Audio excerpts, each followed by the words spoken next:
मेरे मत में यदि तुलसी जी की सेवा की जाए,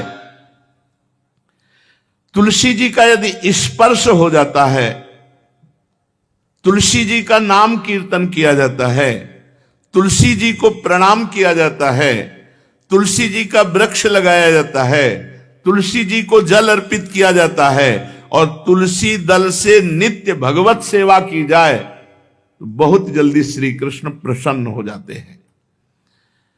प्रतिदिन जो तुलसी जी की भक्ति करता है, तुलसी का पौधा रोप करके तुलसी जी का सिंचन करना, तुलसी जी को तिलक लगाना, तुलसी जी को माला पहनाना, तुलसी जी की परिक्रमा करना, तुलसी जी को प्रणाम करना, वो कोटि सहस्त्र युगों तक ऐसा महान सुकृत होता है कि भगवान श्री कृष्ण के नित्य समीप रहता है जो तुलसी जी की सेवा करता है।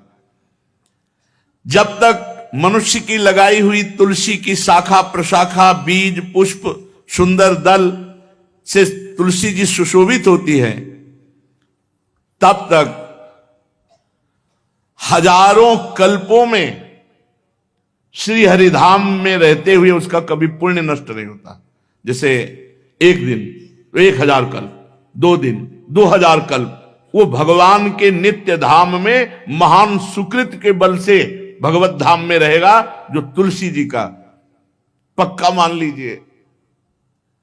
जब स्वयंसी में से तो तुलसी जी रोपण करके तुलसी जी का एक वन लगाया था और रोज नवीन नवीन मंजरी तुलसी दल लेकर प्रभु के चरणों में, कहीं न कहीं तुलसी जी की कृपा हुई।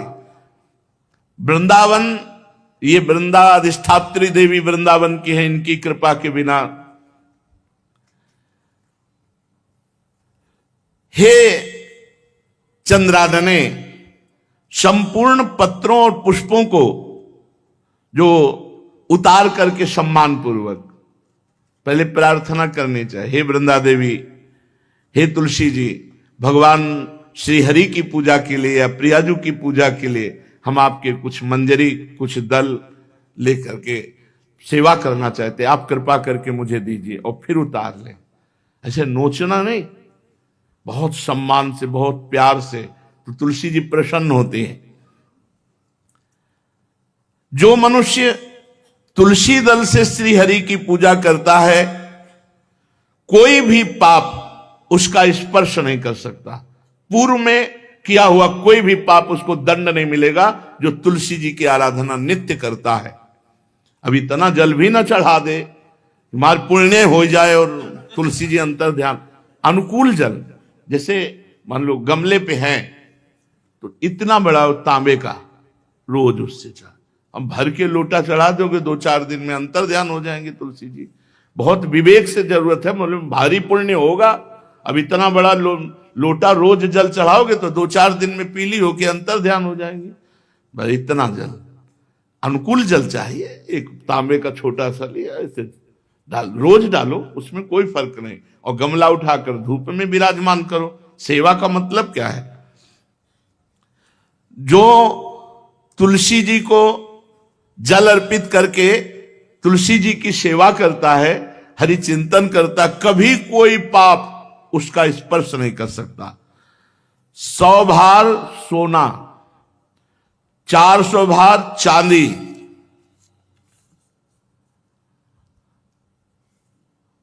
का जो दान करने का फल होता है, वो एक तुलसी दल उतार, जो अपने द्वारा लगाई हुई तुलसी दल, वो हरि के चरणों में अर्पित करो। ये 100 भार सोना और चांदी बराबरी नहीं हो सकती। कितना महत्व है।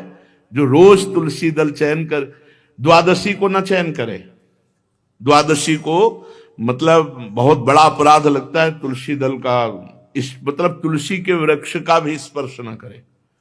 प्रणाम नमस्कार दूर से, एक भी दल नहीं टूटना चाहिए। द्वादशी को ऐसा हमने महापुरुषों से सुना है कि मंजरी और पत्र उतारना ये ठीक नहीं, बिल्कुल नहीं ठीक है।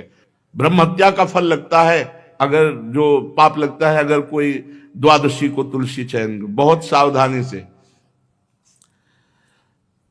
जिसके घर में तुलसी का बगीचा होता है, कई पौधे होते हैं, उसको कहीं तीर्थ जाने की जरूरत नहीं, उसका घर तीर्थ है जिसके घर में तुलसी के पौधे हैं। और यमराज कभी उस घर में किसी भी मरने वाले को लेने नहीं आएंगे। जिसके घर में तुलसी लगा लो भैया, तुलसी लगा लो घर में, काहे कोई यमराज को आने दोगे? सबके घर में तुलसी। कितना सुंदर पहले था। घर में आंगन होते थे, आंगन में एक बहुत बड़ा, और फिर उसमें तुलसी जी, और फिर उसमें 2-4 नर्मदेश्वर शालिग्राम ऐसे, और फिर घर का हर व्यक्ति जल चढ़ाना, प्रणाम करना, नमस्कार करना, 4 पर। कितनी पवित्र पद्धतियां हमारी थी। जब रसोई बने पहली गाय के लिए, फिर कुछ पक्षियों के लिए, फिर कोई संत महात्मा, कोई भिक्षु, ऐसा कितना पवित्र व्यवहार। अभी यहाँ जैसे हमने देखा है, ये रसोई बन रही ना, तो धुआं नहीं खत्म होने पाता, वो ही सब अपवित्र किए हुए हैं। राक्षसी बुद्धि आती चली जा रही। तुलसी जी, ये भागवती को वस्तुएं, हमें लगता है बालकनी तो होती ही, बढ़िया बालकनी में एक ऐसा उठाने धरने वाला स्टैंड लोहे का रखो कि तुलसी जी को विराजमान कर दो। जिसके घर में तुलसी जी विराजमान होती है, उसके घर में यमराज कभी नहीं जाते। जो तुलसी जी का सेवन करता है, उसकी सारी कामनाएं तुलसी जी पूर्ण कर देती हैं। तुलसी जी को लगाना, तुलसी जी का पालन करना, तुलसी जी को सिंचन करना, तुलसी जी का दर्शन करना, तुलसी जी का स्पर्श करना, मनुष्य के द्वारा जो मन, वाणी और शरीर से पाप हो गए, सबको तुलसी महारानी क्षमा कर देती है, दग्ध कर देती है। पुष्कर आदि तीर्थ, गंगा आदि परम पावन नदियां, ये सब जो स्नान आदि, अवगाहन आदि करने का फल देते हैं, वो केवल तुलसी जी घर में विराजमान है, उसको फल मिल जाएगा। कितने बढ़िया। जो तुलसी जी की नवीन मंजरी प्रभु के चरणों में अर्पित करके प्रणाम करता है, वो चाहे कितना भी अपराध किए हो, वो कभी यमपुरी को नहीं देखेगा, कभी यमराज के पास नहीं जाएगा। जो मनुष्य तुलसी काष्ठ का घिसा हुआ चंदन लगाता है, उसके सारे संचित भस्म हो जाते हैं, और क्रियमाण जो वर्तमान, वो कभी उसको बांध नहीं सकते। तुलसी जी का काष्ठ का घिसा हुआ चंदन।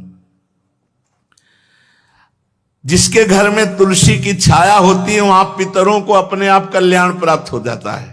जो श्राद्ध करने से लाभ मिलता है पितरों को, घर में तुलसी लगा के, जो तुलसी की छाया, बड़ा वृक्ष, पितरों को तृप्ति मिलती है।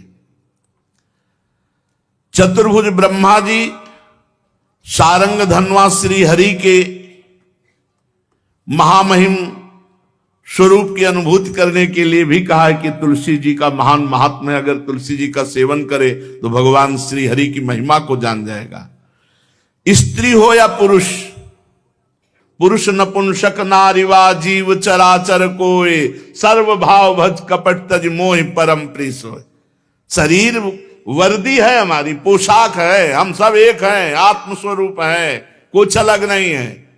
शरीर केवल 5 भौतिक है, तो सबका 5 भौतिक है, उसमें चिन्ह है स्त्री पुरुष के, बस।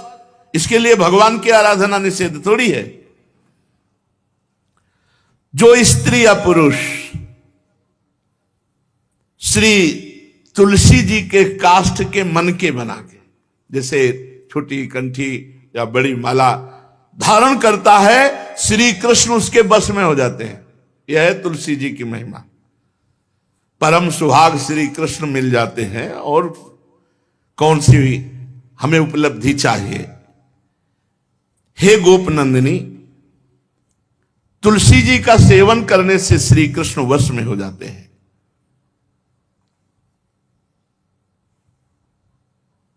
जो तुलसी की माला से नाम जप करता है, काउंटर वाली बात तो स्मृति के लिए भाई है, हम निषेध नहीं करते, नहीं बहुतों के भजन बंद हो जाएंगे, पर हम इतनी महिमा जरूर बता देते हैं कि तुलसी माला से जो नाम जप किया जाता है, उससे आध्यात्मिक सिद्धि बहुत जल्दी होती है।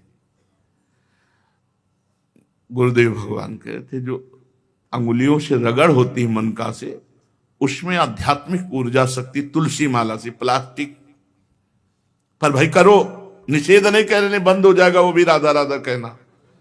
वो हमें बंद नहीं करना, हम कह रहे तुम जैसे बने वैसे करो, लेकिन माला का बहुत बड़ा प्रभाव है।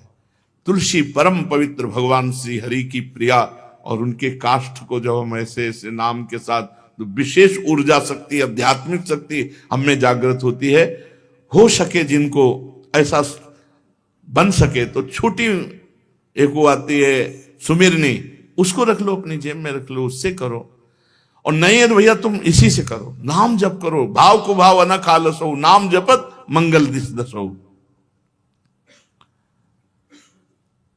सुंदर सुंदर तुलसी जी के वृक्षों के समीप बैठ करके जो अनुष्ठान किया जाए वो बहुत लाभदायक।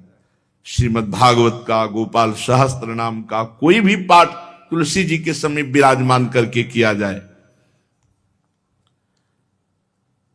आचार्य को बुला करके तुलसी पूजन करना चाहिए, विविध प्रकार के अनुष्ठान, अरे तभी तो सब मंगल होता है। पहले था, हमने देखा है, 4 बजे माताजी दरवाजे के सामने लीपती, रोज का काम। जो पुराने घरों में देहरी के आगे आके 4 बजे लीप करके वहां अपना चौकपुर के दीपक जला, मतलब क्या पवित्रताएं थी, क्या मंगल था।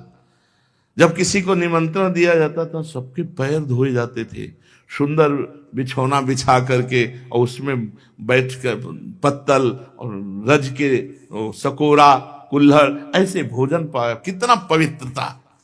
जो हमारी पूर्व पवित्रता थी, धोती कुर्ता चोटी, पवित्रता। मान लो अगर बाहर जा रहे तो पैजामा कुर्ता, ऐसे बहुत पवित्र पोशाकें थी, पवित्र आचरण थे, पवित्र खान पान था। घर में जाओ तो एक पवित्रता, एक किसी भी घर में ऐसा नहीं था कि देव मूर्ति ना विराजमान हो, किसी भी घर में ऐसा नहीं था तुलसी जी विराजमान न हो, 1-2 गाय जरूर होती थी, पवित्रता। अब तो बड़ा विचित्र, ये भारतीय गौएं जो श्वेत रंग की, जो अरुण रंग की, जो सींग वाली हैं, वो उनका आप दुग्ध देखिए, दूह कर रख दीजिए, स्वर्णिम कांति छाई मिलेगी। ये हमारी भारतीय पद्धति, ये हविष्यान्न, इससे देवताओं का, भगवान का, सबका अभिषेक पूजन होता है। शुद्ध गाय जो हमारी भारतीय है, तीला है उसके जैसे निकला हुआ, वो भगवान ने सेवा की है। हमारे गोविंद भगवान का नाम ही गोविंद, गौओं के इंद्र। भगवान सुबह से निकल जाते थे, शाम तक गौओं को चराते थे। बड़ा तो किशोरी जी ने श्री तुलसी जी के पूजन की बात,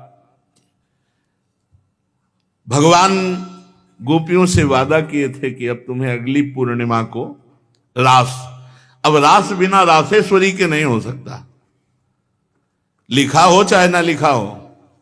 कोई भी विद्वान, कोई भी प्रवक्ता इस बात को बतावे, कहते हैं भागवत में राधा नाम नहीं लिखा है, भागवत राधामय ही है। सांद्रानंद घन प्रेम मूर्ति किशोरी, बिना लाडली जू के कोई रास बता दे कहीं भी, कभी भी, कैसा भी, महारानी जू के बिना रासेश्वरी के रास हो ही नहीं सकता, लिखा हो चाहे ना लिखा हो।